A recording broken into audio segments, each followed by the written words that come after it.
In 1945, Bavaria, an American infantry sergeant made a decision in seconds, one that would change the life of a young German woman forever. He had no idea that this moment would return to him decades later, and reveal a story of humanity buried in the chaos of war. By the spring of 1945, Germany was teetering on the brink of collapse.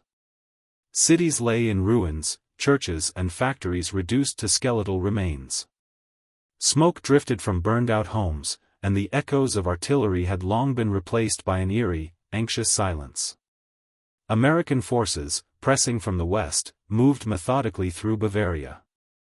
Their mission was clear: liberate towns, secure prisoners, and neutralize any lingering resistance. On the other side, German soldiers were exhausted, undersupplied, and demoralized. Many had already endured years of grueling combat, witnessing friends and family killed, villages destroyed, and the Reich's promises unravel. Civilians were trapped in a brutal limbo, often forced into supporting military operations or hiding in fear of reprisal. For both sides, every encounter carried mortal stakes. For American soldiers, the rules of engagement were clear on paper, yet war rarely followed a script. In moments like these, a decision could mean the difference between life and death. What made this period critical was not just the intensity of the fighting, but the moral uncertainty: whom to trust, whom to punish, and whom to protect. Sergeant Thomas Whitaker was born in rural Kentucky in 1918, the middle child of a struggling farming family. He grew up during the Great Depression, working long days in the fields, learning responsibility, and witnessing the fragility of life firsthand. He had a younger sister to care for and a mother burdened with the weight of survival. These early experiences forged in him a quiet resilience, a sense of fairness, and an instinct to help those who could not help themselves. At 22, Thomas enlisted in the U.S. Army. Motivated by patriotism, duty, and the promise of opportunity, he quickly distinguished himself as disciplined, dependable, and observant. By the time he arrived in Germany, he had survived the scorching deserts of North Africa and the mountainous battlefields of Italy. He had seen towns obliterated, civilians starved, and the cost of orders executed without conscience. His mindset was cautious but compassionate. He was trained to follow rules and take swift action against the enemy, yet he carried a deep understanding that war was not just about strategy, it was about people, and sometimes, the human heart mattered more than protocol. On April 12, 1945, Thomas led a small squad into a village north of Munich. Their orders were simple: clear a local building believed to house enemy personnel. The streets were quiet, unnervingly so. Windows were shattered, carts overturned, and every alley seemed poised to conceal a trap. Dust and ash clung to everything, painting a grim picture of a country exhausted by war. Inside the building, they found a small group of German women. Their appearance was strikingly different from any soldier or civilian Thomas had encountered in the field.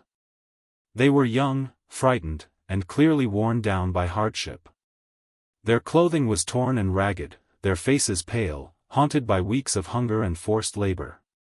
The soldiers exchanged tense glances. Training dictated suspicion: these women could be spies, collaborators, or part of a hidden resistance.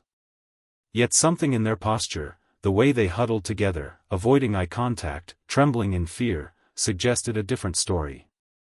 The tension escalated. Some squad members wanted to detain the women, to follow the strict rules and report them as enemy collaborators. Thomas hesitated, torn between the rigidity of military protocol and the instinct to protect. It was then that Thomas noticed the women's feet. They were swollen, bruised, and blistered, evidence of forced labor, malnutrition, and neglect. Many had been marching long distances barefoot or in ill-fitting shoes, their bodies punished simply for surviving in a collapsing system. In that instant, the full human truth became undeniable. These were not soldiers or dangerous agents. They were victims, caught in a war not of their making.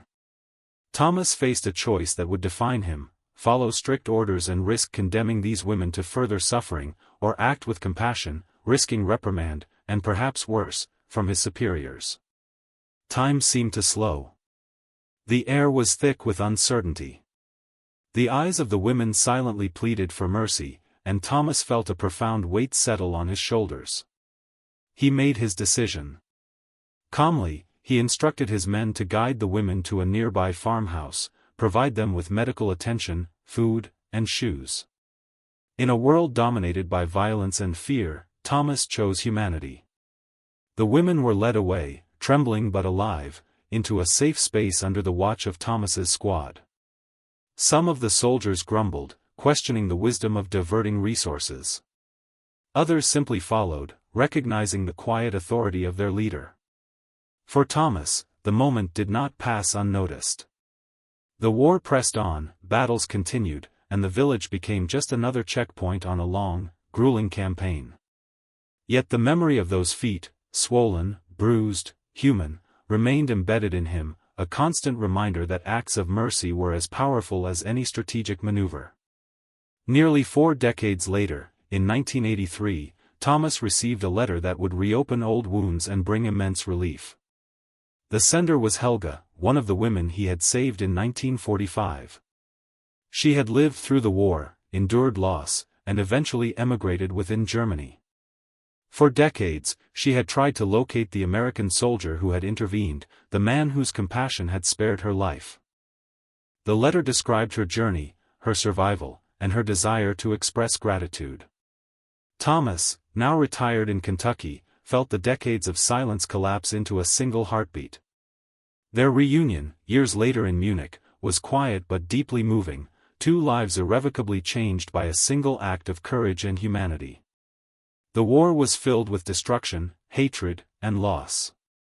But stories like this remind us that even in humanity's darkest moments, a single act of compassion can echo for generations. If you want more forgotten stories from history's darkest and brightest hours, don't forget to subscribe.